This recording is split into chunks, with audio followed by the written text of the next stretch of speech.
Bueno, hermanos queridos, nuevamente les doy la bienvenida y también a todos muy buenas tardes. Muy contento una vez más con ustedes acá en esta serie que hemos venido estudiando acerca de este tema tan importante, quizás poco predicado en algunas congregaciones. Posiblemente usted hoy escuche por primera vez un estudio acerca de la bancarrota. ¿Qué dice la Biblia acerca de esto?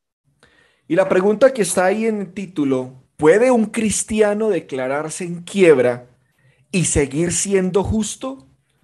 Versículos tales como el Salmo 37, versículo 21 nos dice, el impío toma prestado y no paga, mas el justo tiene misericordia y da. Esa es la lección número 10 en esta serie de Bendecidos para Bendecir. Si usted se ha perdido algún estudio de esta serie, puede visitar la página web de la iglesia www.iglesiadecristovillamaria.org y allí encontrará no solamente esta serie, sino otras que durante todo este tiempo de pandemia hemos estado aquí presentando por medio de estas plataformas. Espero, hermano, que tenga una Biblia abierta, al igual también que una mente abierta y permita que Dios con su palabra nos ilumine, nos dé sabiduría para mejorar nuestra economía y siempre tener presente que los principios que Dios da en su palabra son los mejores consejos que hay. Es la mejor, es la mejor manera de poder nosotros tener una buena economía sin sobresaltos. Hay un versículo en Proverbios que siempre me gusta cuando yo hablo de los temas que tienen que ver con el dinero y cuando se trata de adquirir deudas. Dice Proverbios 20, versículo 21, y ojalá usted lo enmarque, lo subraye y lo tenga siempre presente. Dice, los bienes que se adquieren deprisa al principio no serán al final bendecidos. Como me han venido escuchando en varias oportunidades, las entidades financieras andan buscando clientes para que adquieran sus productos crediticios, no solamente los bancos, los almacenes de ropa, los electrodomésticos, los almacenes que tienen que ver con ventas de vehículos, propiedades raíces. Adquiere su propiedad, adquiera su carro, adquiera su artículo de una manera eh, crediticia, con créditos a largo plazo, facilidades de pago. Pero lo que dice Proverbios es, los bienes que adquirimos de una manera afanada, al final no van a resultar siendo una bendición. Al contrario, serán un dolor de cabeza y serán un problema bien delicado que puede afectar aún hasta su vida espiritual. Sí, así como me escuchó, hermano, las cosas materiales, como usted maneje su dinero, eso se va a ver reflejado en su vida espiritual, como ofrenda, el tiempo que usted le dedica al servicio al Señor y la manera en que usted ve los recursos materiales. Bueno, muchas personas actualmente, y no solamente en nuestro país, se están declarando en bancarrota. Escuchamos también de establecimientos comerciales, negocios, empresas. Se declaran en quiebra y el número va aumentando. El gobierno y las entidades bancarias están creando nuevas leyes y más estrictas para ajustar este problema. El número de quiebras cada año aumenta más y más. Una vez considerada un vergonzoso y último recurso, que es la bancarrota, para muchos se ha convertido en una opción legal, una opción aceptable para resolver problemas financieros graves. Entonces surge una pregunta: ¿puede un cristiano declararse en quiebra y a la misma vez seguir siendo justo? ¿Seguir teniendo un buen testimonio? Si bien, hermanos, podríamos buscar una respuesta simple, un sí o un no, pero lo que nos debe interesar es la perspectiva de Dios en las Escrituras. Esto entonces requiere, hermanos, que comprendamos una serie de principios y luego que apliquemos estos principios a nuestro caso y a su caso, si es lo que corresponde. Entonces, no podemos evadir esta pregunta y obviamente pues no la vamos a echar a un lado, debemos responderla. Simplemente entonces debemos reconocer que la respuesta radica en las diferentes circunstancias y en los detalles de su caso, porque cada caso de quiebra, cada caso de bancarrota puede ser particular, puede ser específico. Entonces, tampoco es nuestro esfuerzo, o lo digo personalmente, sugerir una solución a cada problema en particular. Pero vuelvo y digo, hermanos, sí tiene que ver con un problema espiritual. Ahora, la justicia bajo la ley de Moisés, también como en el Nuevo Testamento, y es un versículo que no requiere mucha explicación y principios que no requieren tanta vuelta de hoja, exige, hermanos, que su pueblo, los cristianos, aquellos que nos llamamos ser hijos de Dios, seamos honestos y cumplamos con los compromisos. Y también se nos dice de una manera categórica que no debemos robar. Eso es lo que dice tanto en el Antiguo Testamento, también como en el Nuevo Testamento. Por ejemplo, el Salmo capítulo 37, versículo 21, que leíamos al principio. El impío toma prestado y no paga, mas el justo tiene misericordia y da. Jesús también en su predicación acerca de el reino de Dios decía en el Sermón del Monte, Mateo 5, 25 al 26, ponte de acuerdo con tu adversario pronto, entre tanto que estás con él en el camino. No sea que el adversario te entregue al juez y el juez al alguacil y seas echado en la cárcel. De cierto te digo que no saldrás de allí hasta que pagues el último cuadrante.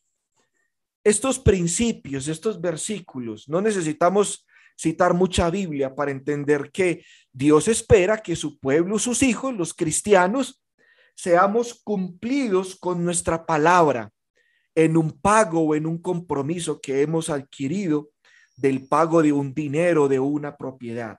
Debemos ser honestos y cumplir con los compromisos y no debemos robar. No debemos robar. Cada persona, cuando usa una tarjeta de crédito, está firmando una hipoteca u otros documentos de préstamo. Y también cuando se pide un préstamo, un crédito en cualquier entidad bancaria o comercial o individual también, involucra pagar a otra persona o una compañía y tiene la obligación moral de pagar la deuda. De lo contrario, o sea, pues no cumplir con el compromiso, eso sería algo vergonzoso y deshonroso. Bueno, nos damos de cuenta, hermanos, de que hay ocasiones tales como desastres naturales, enfermedades, incluso hasta la muerte, que hacen que el cumplimiento de las deudas sea casi imposible y sin alguna ayuda. Aun cuando nosotros sabemos que las entidades bancarias, las entidades financieras y comerciales, cuando sueltan sus créditos, cuando sueltan su dinero, sus propiedades o sus artículos, están respaldadas con un colchón o con un seguro de falta de pago, o cuando hay falta de empleo, cuando el deudor pierde el empleo. Entonces, este tipo de créditos vienen acompañados con unos seguros que amortiguan en parte la falta de pago por causa de algún desastre natural, por causa de alguna enfermedad terminal, incluso, hermanos, también la muerte. pero generalmente al deudor no se le dice eso porque eso se encuentra en letra chiquitica, en letra menuda. Bueno, sin embargo, alejarse de las deudas para encontrar alivio simplemente transfiere la carga a otra persona. En otras palabras, el que estará entonces ahora, digámoslo, embaucado, sería aquel que le sirvió a usted de fiador. Pero recordemos, hermanos, que el mandamiento de Jesús es que debemos tratar a los demás como nos gustaría que nos trataran. Dice en Mateo capítulo 7, versículo 12, Jesús así lo enseñó en el Evangelio, y en Lucas capítulo 6, versículo 31, pero leámoslo, dice el versículo 12 de Mateo 7. Así que todas las cosas que queráis que los hombres hagan con vosotros, así también haced vosotros con ellos, porque esto es la ley y los profetas. Lucas 6:31 dice, y como queréis que hagan los hombres con vosotros, así también haced vosotros con ellos. Pero tristemente, y ha pasado, hermanos, que entre la misma iglesia, hermanos se sirven de fiadores a otros y los hermanos incumplen con el compromiso. Ahora el que tiene que responder con sus bienes o con su dinero, y aún se pone en juego su nombre, su buena reputación, es el fiador, es el fiador. ¿Cómo entonces encontramos la respuesta a este gran dilema que tiene que ver con la bancarrota, con la quiebra? Porque yo pienso, hermanos, que muchos de los que están aquí en sala en esta tarde, en algún momento se han declarado en bancarrota, no han pagado una deuda, se ha dejado el crédito pasar meses y meses y se penalizó y se castigó esa cartera y entonces se entró en mora y nos encontramos quizás algunos de nosotros en las centrales de riesgo. Estamos ya notificados por el banco. Bueno, como he sugerido en la lección pasada, recuerdan la lección pasada acerca de los peligros de la deuda, en algún momento de esa lección les estuve diciendo que nosotros debemos evitar situaciones potencialmente que le impidan pagar lo que debe. Así como, hermanos, podemos nosotros evitar la fornicación, evitando situaciones y lugares que sean propicios para ello.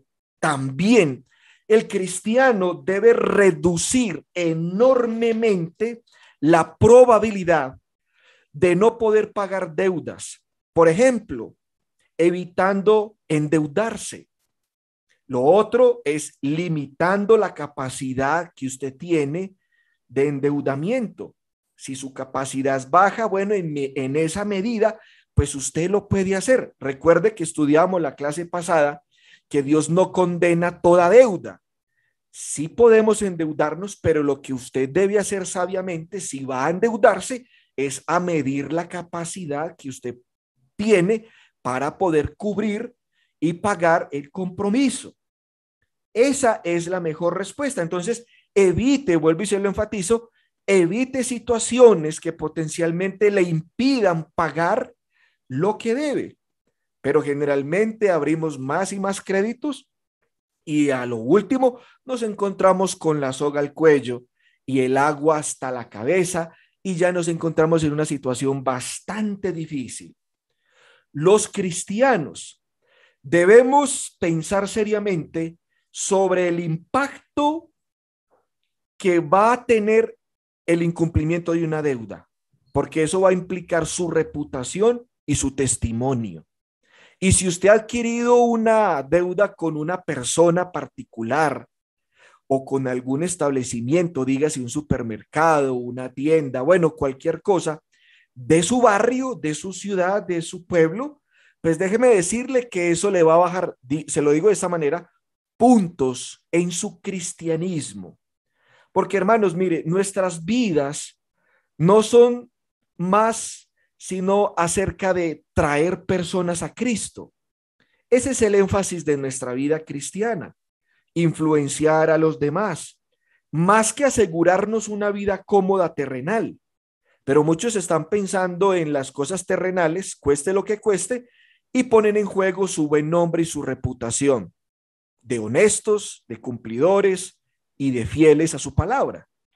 Entonces, hermanos, ¿cuántos cristianos han pecado con otros cristianos y no han pagado sus deudas? Es triste decirlo, pero hay cristianos en la iglesia que no se les puede prestar dinero porque se perdió la platica, el hermano nunca más volvió a dar la cara, nunca volvió a tocar el tema, se hizo el de las gafas, se hizo el loco y la deuda quedó pendiente.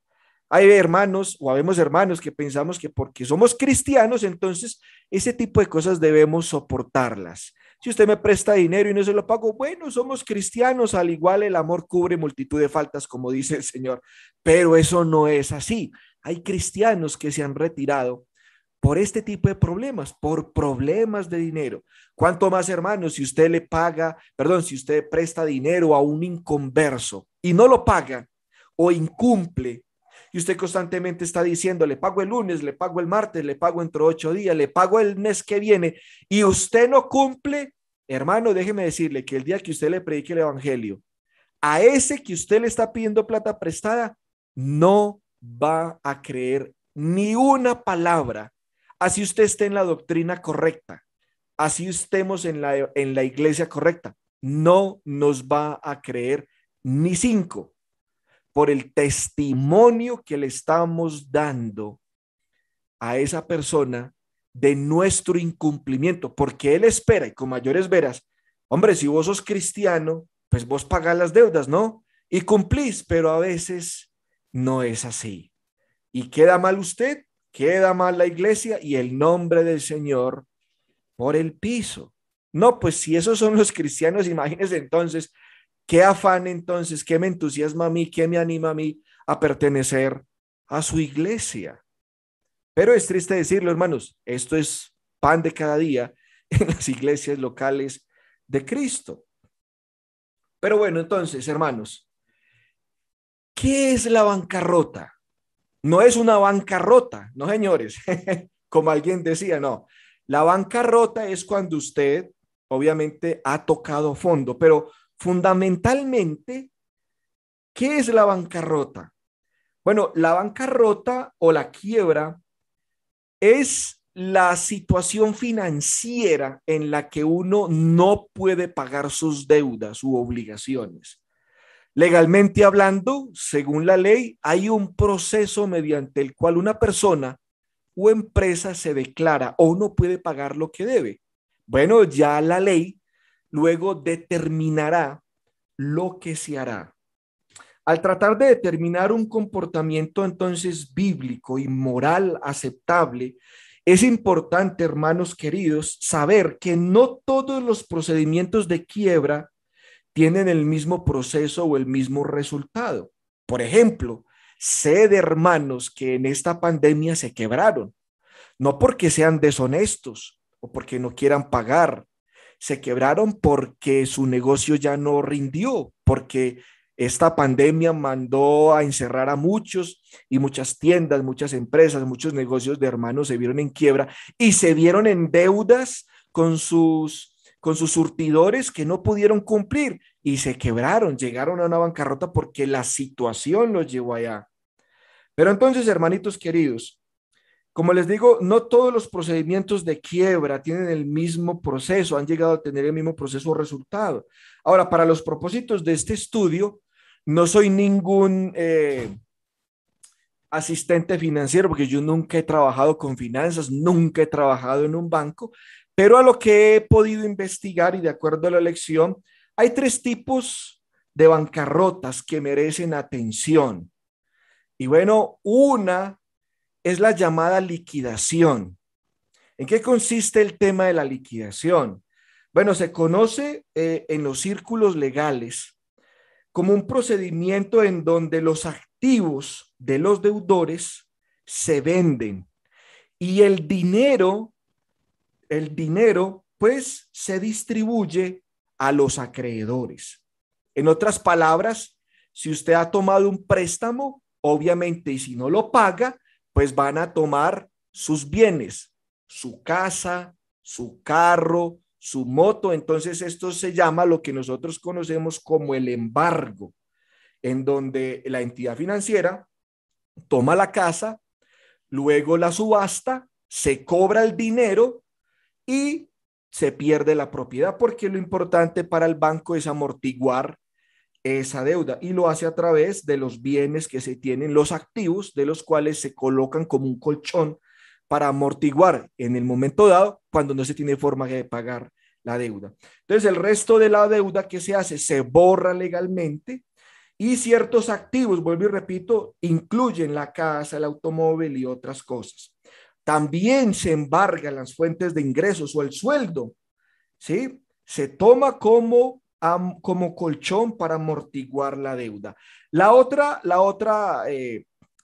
alternativa que dan las entidades financieras, que se conoce como la reorganización, típicamente, hermanos, conocido también como una especie de bancarrota, pero el enfoque aquí es que la empresa o el individuo se reorganice, continúe operando, continúe generando ingresos, se reestructura la deuda, se obtiene quizás nuevos préstamos para reducir otras deudas que se tiene para el negocio, para que continúe operando, genere dinero y eventualmente pues pagar al menos parte de lo que se debe. Esto entonces es una reestructuración de la deuda. Esto lo hacen las entidades financieras. Si usted tiene muchas tarjetas de crédito, muchas veces los bancos lo que hacen es le recogen a usted todas esas tarjetas de crédito, se las suman en una sola deuda y reorganizan o programan un nuevo plan de pago a más años y obviamente pues a más intereses, pero esto es una reorganización.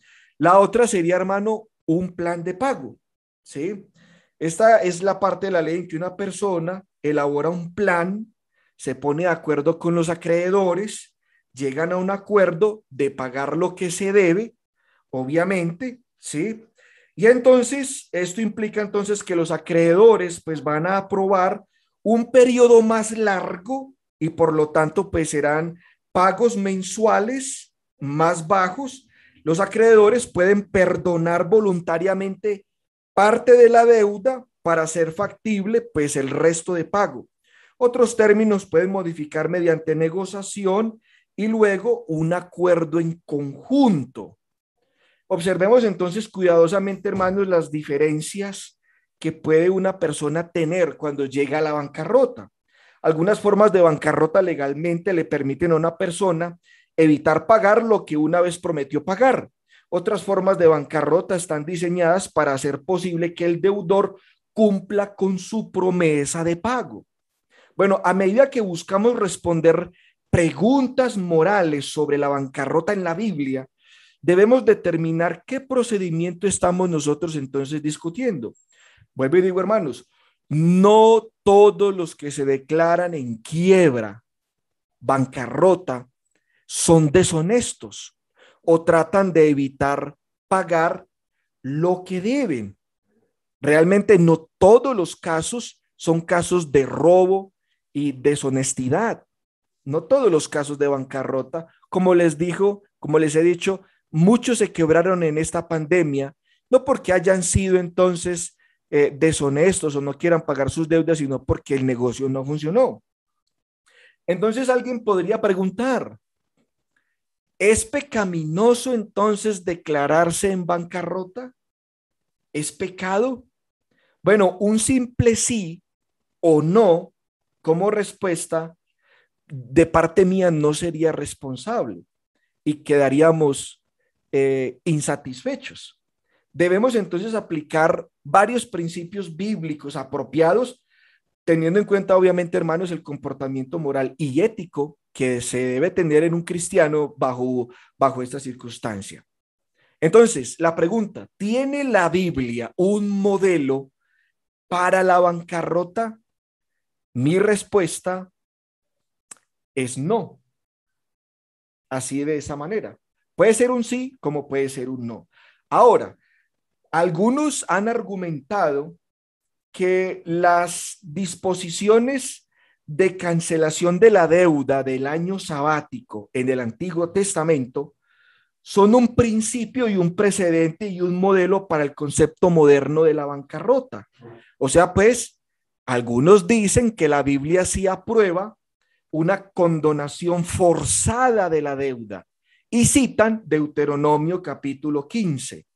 Esta regulación que dio Moisés al pueblo de Israel, vamos a leerla. Los primeros 3 versículos que dice acerca del año sabático. Dice, versículo 1, cada 7 años harás remisión.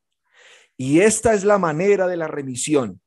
Perdonará a su deudor todo aquel que hizo empréstito, de su mano, con el cual obligó a su prójimo.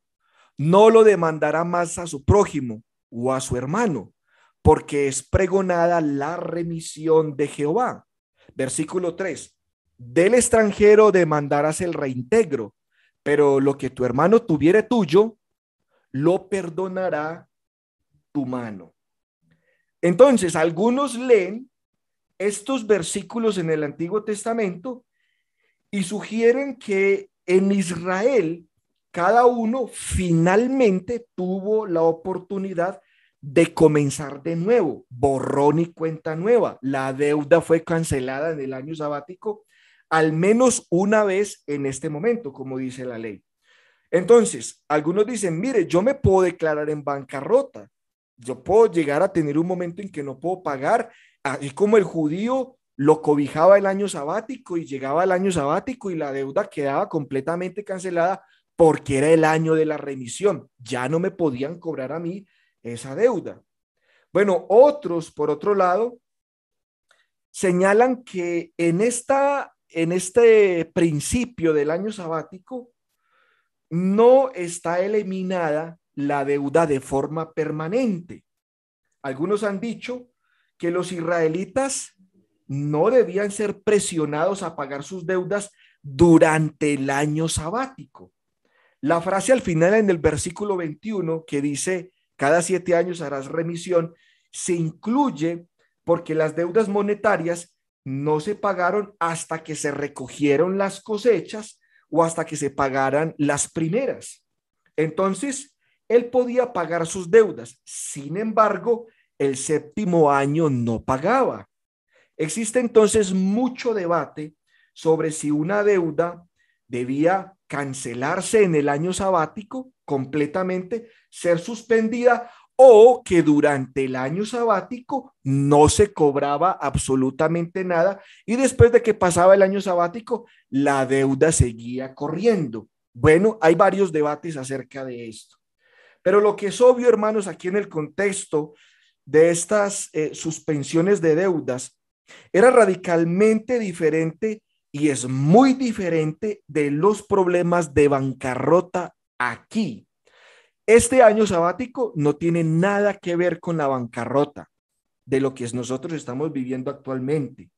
El desafío para los cristianos es aprender las lecciones apropiadas de la regulación, del manejo del dinero en el Nuevo Testamento, sin tratar de forzar estos principios en el Antiguo Testamento que están totalmente diferentes de lo que nosotros estamos estudiando ahora.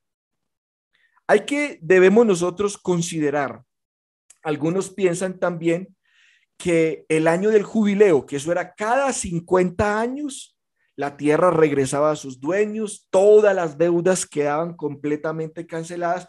Es otra manera de nosotros poder valernos bajo esos principios del Antiguo Testamento y justificar actualmente una quiebra o bancarrota. Debemos también considerar lo siguiente, hermanos. Basado en este principio del año sabático, el jubileo, lo que estaba a la vista no eran préstamos comerciales para negocios o ganancias. El año sabático no trata acerca de esto, sino préstamos caritativos que los hermanos hicieron a los pobres entre ellos.